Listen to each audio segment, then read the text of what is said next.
Good morning, everyone. Welcome to the Ways and Means voting session, Saturday, March 20th. It's 10 in the morning. We have 2 bills to vote on and then a 3rd bill to discuss that's coming to us within the next hour or two, where we'll have to vote off the floor of the House. So we'll have a brief discussion on that as well. The first bill we have is House Bill 532. Delegate Patterson. Good morning. Thank you, Madam Chair. House Bill 532 offers proposed legislation that would make changes to the distribution of revenues from the VLT operations. In this case, at Rocky Gap. But as a result of the Racing and Gaming Subcommittee work group last night, there were several amendments offered and voted on by the subcommittee.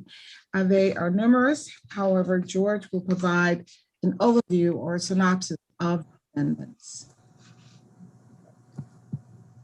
Madam Chair, do we have a reprint? Do we have a reprint of the changes in front of us somewhere? A reprint is included in your voting packet, sir.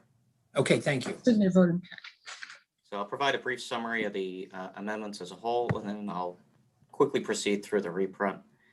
The amendments alter the average and collective average payout percentages of video lottery terminals. They also require any amount of local impact grants distributed to Anne Arundel County or Baltimore City as a result of the hold harmless provision to be paid by the comptroller from VLT proceeds. This is language that was incorporated from House Bill 1298, which you heard earlier this session. The amendments would also alter the percentage of proceeds to be paid to the video lottery operation licensee for Allegheny County facility after 10 years of operation.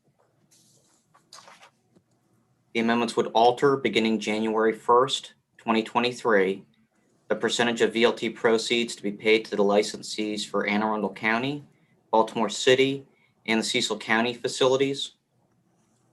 And lastly, the amendments repeal a restriction on the ability of the holder of the video lottery operation license facility in Worcester County or certain other persons from building or converting certain lodging facilities within a specified distance of that property. If you turn to, the first page of the reprint, those changes are technical. This is page 10 of 20 of your voting packet. On the second page, you'll see the alterations to 9(1)(a)(22). These are the alterations with respect to the payout percentages for VLTs. Next, you'll see alterations to 9(1)(a)(26) that pertained to changes made by House Bill 1298 regarding the hold harmless provisions and the payout of the local impact grants to Anne Arundel or Baltimore City under the hold harmless from the VLT proceeds. Continuing on to the third page of your reprint, we have alterations to 9(1)(a)(27). These are also partially in light of the changes under House Bill 1298 with respect to the lead-in language under A. Under item 7 of subsection A, you'll note in Roman 2 that until January 1, 2023, the licensee for Anne Arundel County will receive an 8% adjustment for the purchase of video lottery terminals.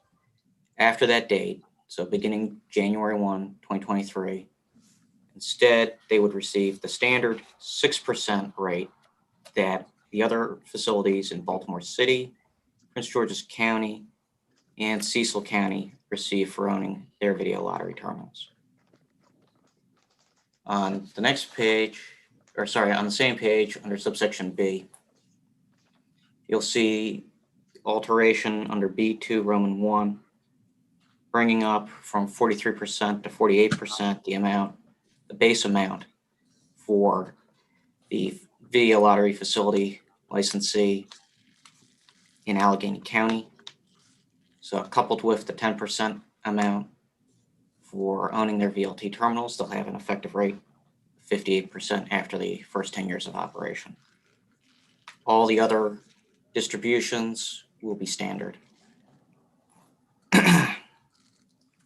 Under items 4, paragraphs 4 and 5, you see adjustments to the rates for Cecil County and Baltimore City that will respectively increase their operator shares by 3% and 1%.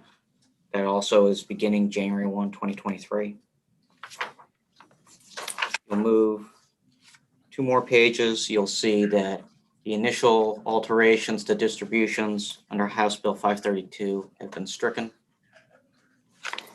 Lastly, you'll see alterations to 91831 that once again reflect language from House Bill 1298, and with an additional change to 91836.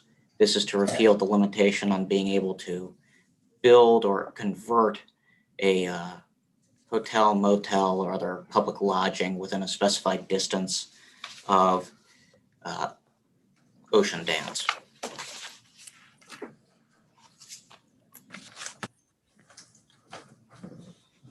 Are there any questions for George? Yes, ma'am. Take a stab at myself, but Delegate Palakovich-Carr? Thank you, Madam Chair. George, can you clarify overall what the bill does in terms of the state's finances? I realize we were not going to have an exact number at this point, but is this a net cost to the state? Is it neutral? Is it cost? Delegate Palakovich-Carr, overall to the state, based on the changes in this bill, the ETF potentially does about $20 to $25 million better, based on the changes to the operator share, as well as the change to the payout on the VLTs. Thank you. Delegate Ebersol? Yeah, so could I, George, I know this is asking, but could you just go through the percentages now that each casino will keep for themselves under this, if this bill gets enacted? What they keep for themselves? Yes, in other words, right. Yes, Rocky Gap will move to 58%. From 60, right? Right, but they were supposed to go down potentially to 53. Right, right. Anne Arundel will be at 47. Mm-hmm. I believe that's correct. George, correct me if I'm wrong. You're correct. They're currently at 49. Baltimore City will be at 47. Okay. Hollywood will be at 42 And theirs is increasing, right? by 3 points. Yes, okay. Mr. Math Teacher, not by 3%, but by 3 percentage points. MGM will be 44%. It's unchanged for Unchanged for MGM and unchanged for Ocean Downs at 53. Okay. And I think I heard you correctly. You're lifting the restriction that Ocean Downs be allowed to build lodging near their site. Okay. correct. Is there any limitation on number of rooms or anything like that? Or are we just saying they can have lodging as zoning permits or something like that? It was simply removing the restriction that was included in the original legislation. Is there another hurdle for them in that case? I think Delegate Hartman. I know he, I don't know if Okay. you're questioning. Delegate Hartman?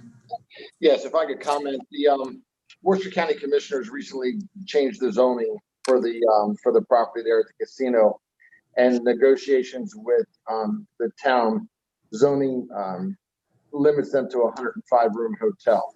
Okay, So with that, I think everyone would be satisfied. thanks. One last question, if I may, Madam Chair.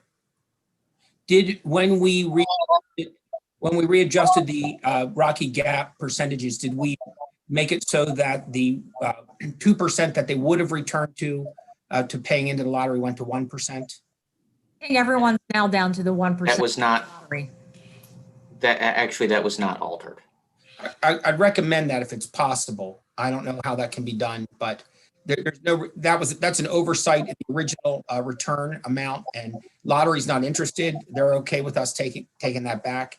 Everyone else is at 1%. You are correct, Delegate Ebersol. And right now they're at 1%, but if they're allowed to return, they go to 2.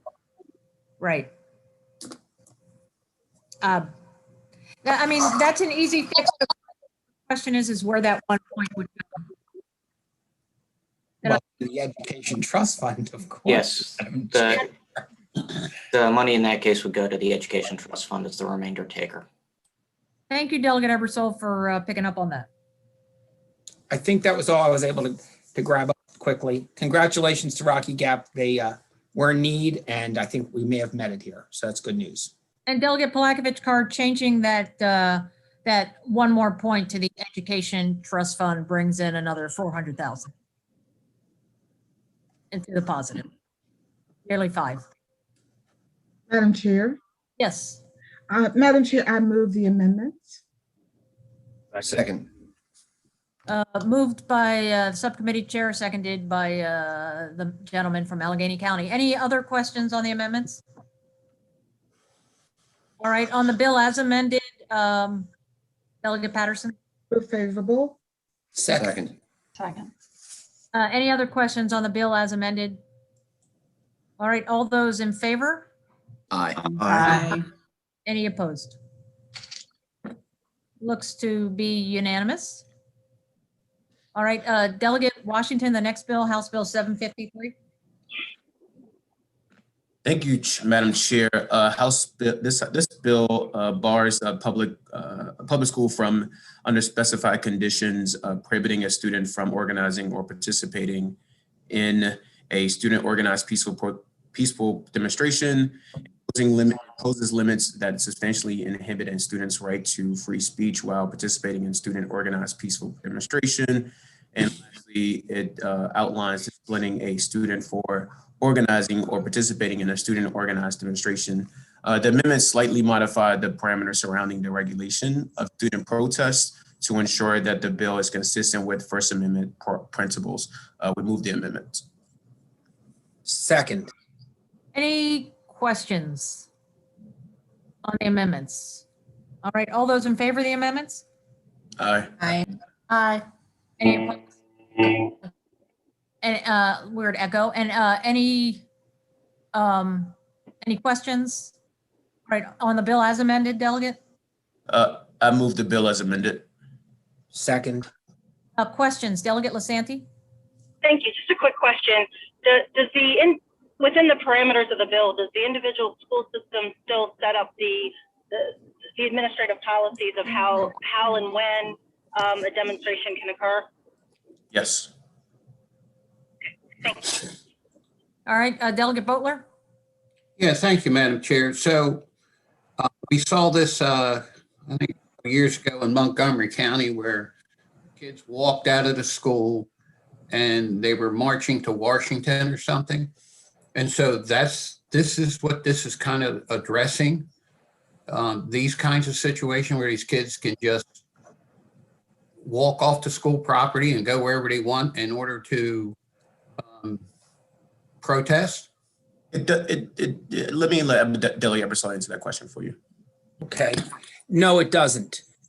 The bill does not absolve students from any of the normal rules of a school. If they walk off campus, they're cutting. Okay. And the only thing it does say is that if they do that for a demonstration, they can't be punished more deeply than they would have been under normal circumstances because they happen to be participating in a demonstration. But a student who leaves school is violating in loco parentis, and it can be punished in the way that the school normally punishes leaving school without permission. So basically, if a student protests and another student goes to McDonald's and cuts class for 2 hours, they can both be punished for cutting, but you can't give an extra punishment because what they did was protesting. Correct. Well, this is basically they're protesting on school property. No, they Yes. weren't.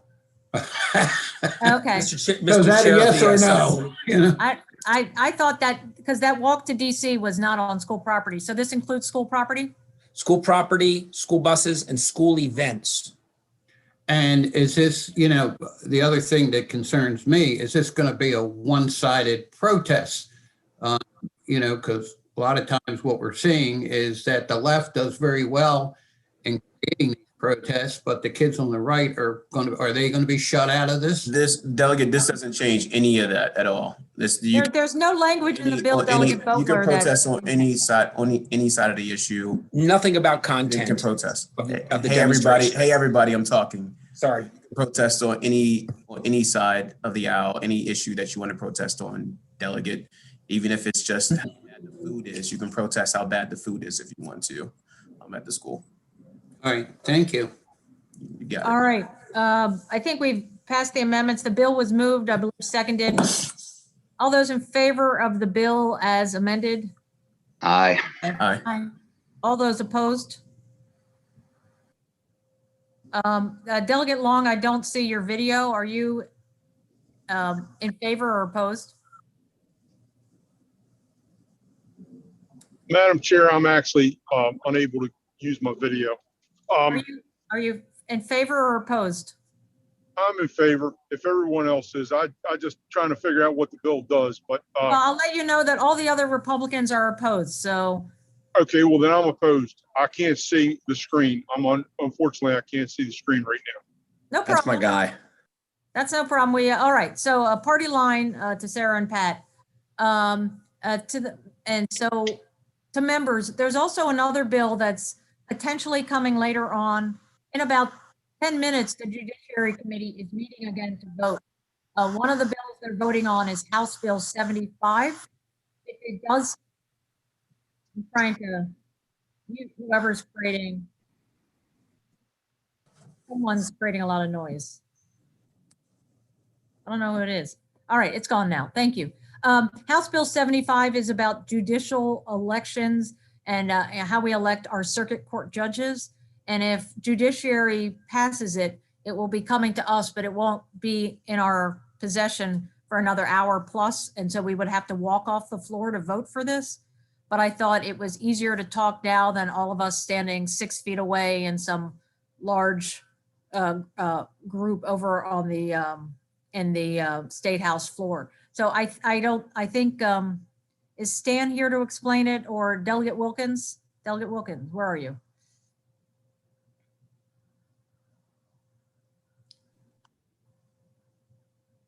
Is Stan on the line? He is not. Okay. So the long and short of the bill. Hi everyone. I was just about to head over to the State House. Good to see y'all. The long and short of the bill, House Bill 75, is that there's the issue around judicial elections and them being nonpartisan, given that we of course want our judges to be nonpartisan. And so the way that the judiciary has moved the bill is that it would allow judges to skip the primary election and go straight to the general so that it would be nonpartisan. So that's basically what the bill does. I haven't read the reprint of it yet, and we know that judiciary is still working on it, but that's the quick overview of it.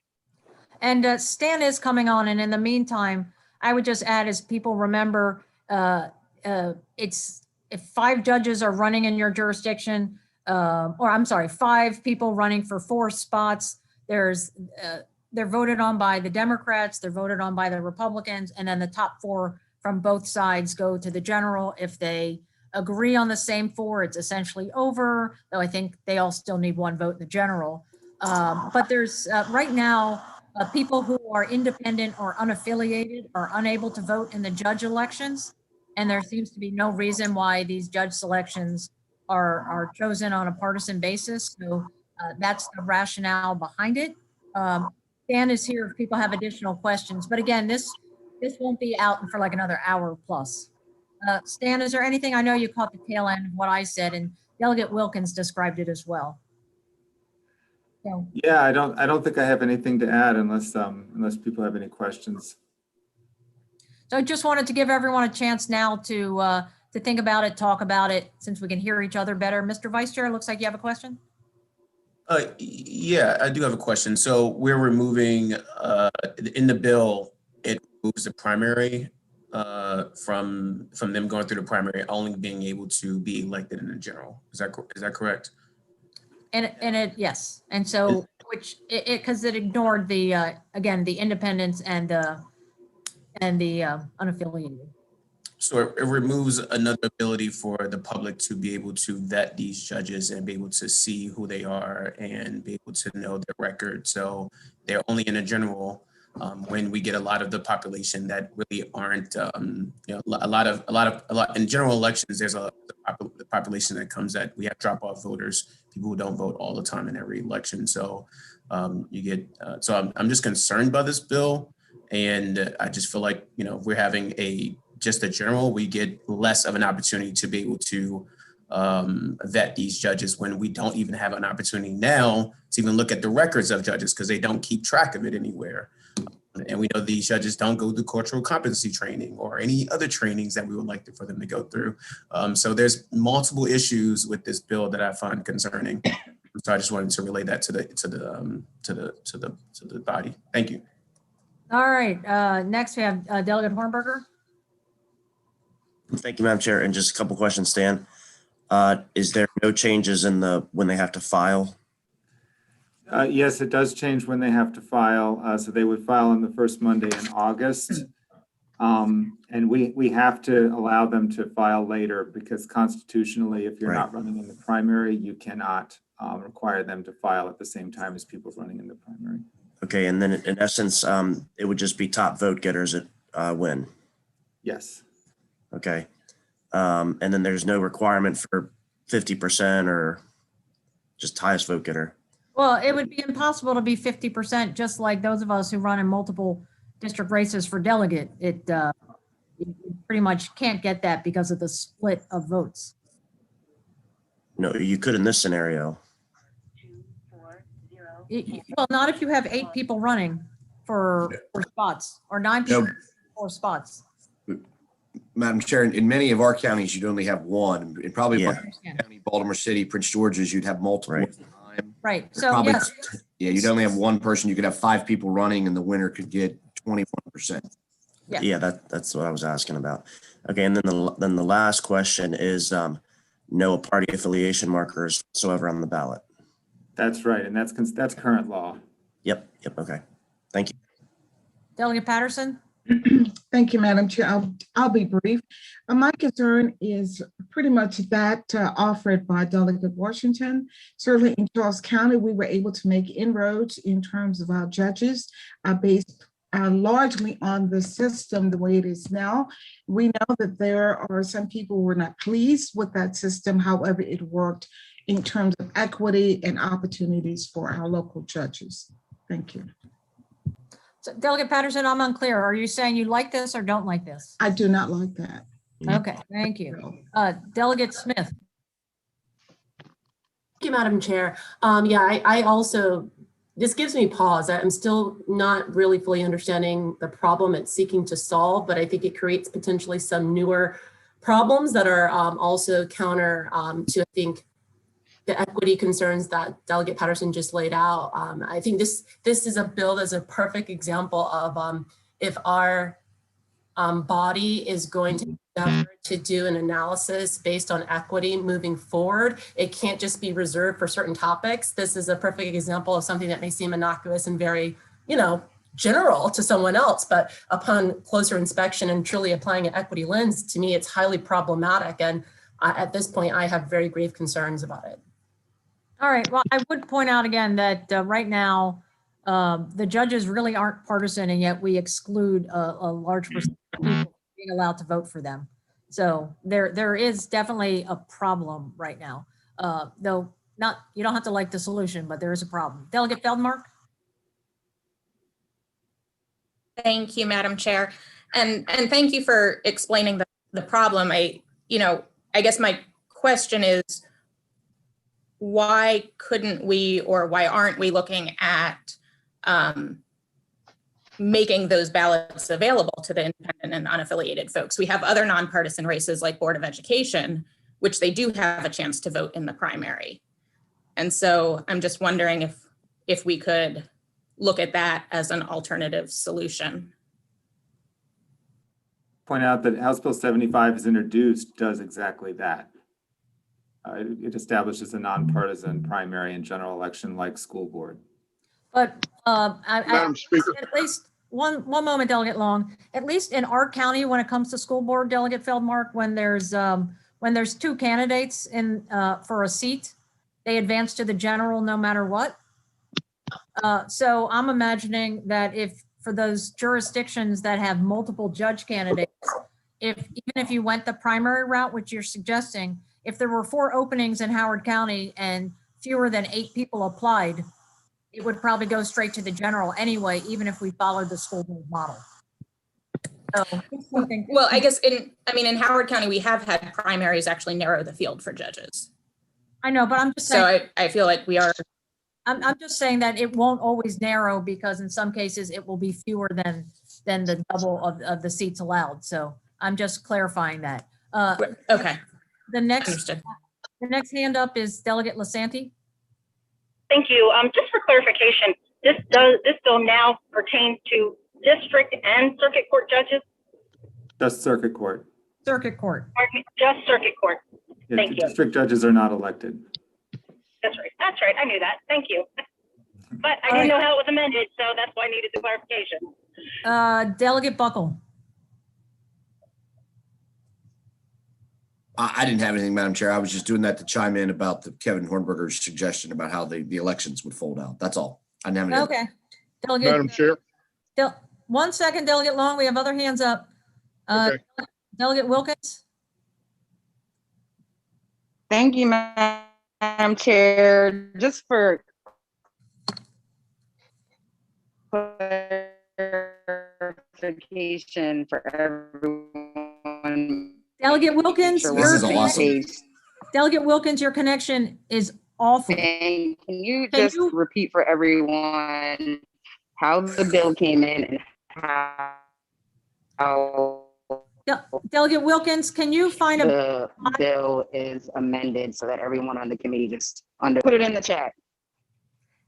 Delegate Wilkins, I think we're going to need you to chat. None of us can quite get all of what you're saying. Can we go to Delegate Long and then come back to Delegate Wilkins when she's in a better spot? Delegate Long?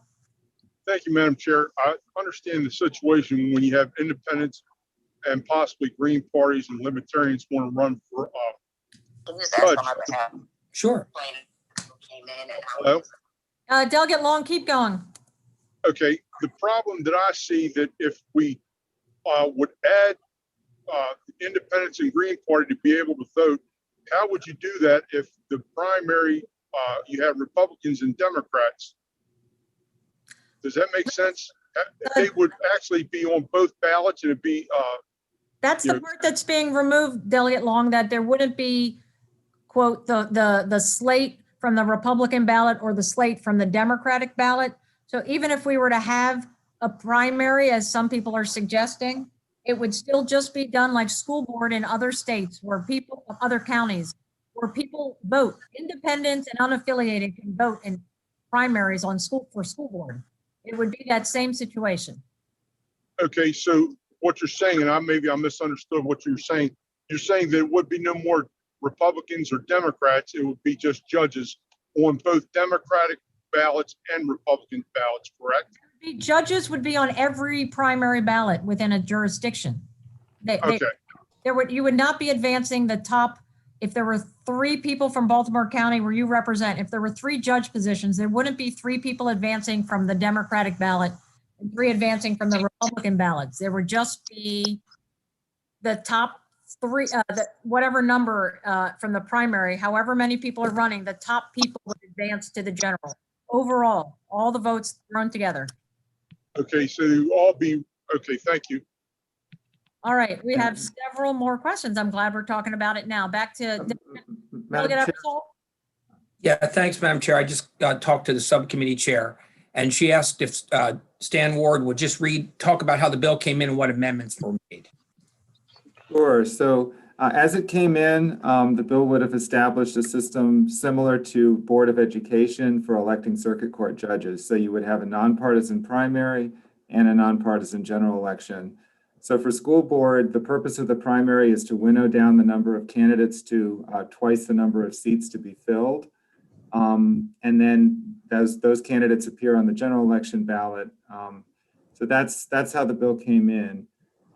As amended, the bill would eliminate the primary for judges, and it would simply, the judges would file on the first Monday in August, and then, which is the same deadline that currently exists for independent candidates, candidates of third parties, and then they would all appear on the general election ballot and without party designation, and the top vote getters would win the seats. Okay. Delegate Barnes. Madam Chair, could I just add one other thing?